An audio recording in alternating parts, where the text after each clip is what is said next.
I know that, well, I mean, in terms of record, but what is it, you know, the second time around that, you know, concerns you about it? Well, they are a lot better since we played them second game of the season. You know, they have a young team that is learning how to play with each other really well. They're shooting it tremendously from the field. I think like 42% from the three-point line, which is better than some teams shoot from the field. So we've got to do a great job on their shooters, and they've got great inside play.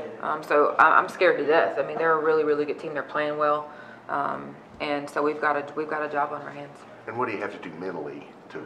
Yeah, you know, I think our kids are locked in. We watched film this morning. They've seen Vanderbilt on TV a little bit, and so they understand that we were successful the first time around because of our defensive pressure. We ran the floor, we rebounded the ball well, and so we've got to do those things again really well in order to beat them on Thursday. Coach Fox was talking yesterday on the teleconference, as several other coaches were, about how tough their league is. Yeah. You know, I don't think it's any tougher than your league. And do you worry about, you know, all the, and of course we watched South Carolina and Mississippi State last night, and, you know, beat each other up. And, yeah. you know, y'all worry about, you know, maybe y'all beating each other up too much before, you know, you go from this point?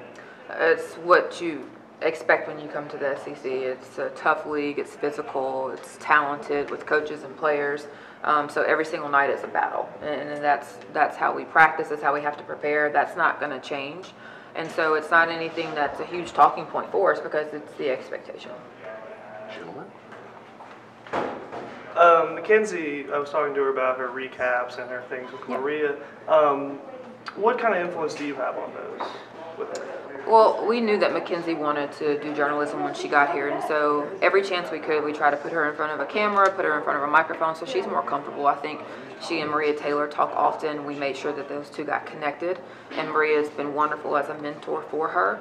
But it's our job, not only with Mackenzie. You see it in Mackenzie because it's her line of work, but in every one of our young ladies, whatever they aspire to do after basketball, it is our job to put them in those positions to be successful and to get that experience when they can.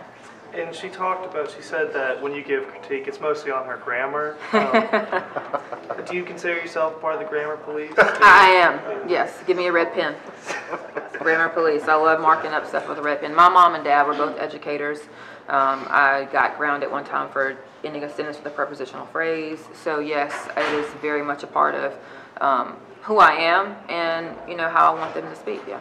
What are the most common grammatical errors you find in her videos? She doesn't have a lot. She really doesn't. She's been really, really good. There's times where maybe she uses the same word twice in a sentence, and I'll just, you know, point that out. But otherwise, Mac's been really, really good. I don't correct her a lot.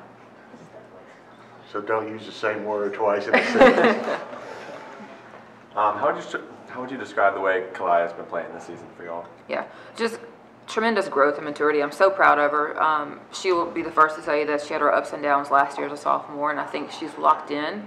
She's more focused, and she has an understanding that the game plan is going to be to take her out of the game. And so she's put herself in a better position to not allow that to happen, and that started with the summer workouts. She really trained hard, got herself in great shape. She got stronger so she can withstand some of that physicality that she's going to get. And, you know, the credit goes to her for what she's been able to do.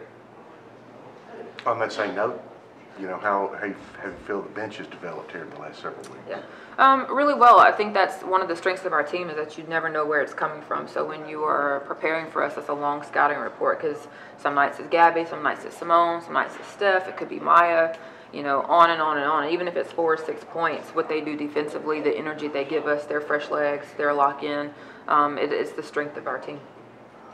As you'll get later in the season, how do you kind of fight off complacency? Mm-hmm.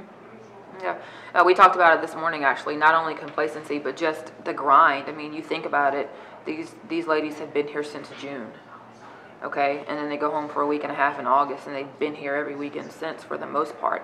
It's a long season. Basketball is the longest season of any sport that's played at the college level. And so this is where you can get a little tired, just mentally drained, and you're also looking at young ladies who, you know, compete really hard academically. So we just talk about protecting themselves. You know, when you're not in practice, make sure that you're eating properly, you're getting enough sleep. We want to play well into March and into April, and so we've got a lot more season left, so we've got to be smart about how we take care of ourselves and our recovery. Is there anything that you take as a player to apply to that as a coach? Well, obviously, having experienced it, I know what it feels like. So, you know, when you have cues sometimes when you see it, they're a little off or they just look tired. You make adjustments to your practice plan. You have conversations about it, but it definitely helps you knowing what that feels like and gives a little bit of compassion because it's a lot that they have on them.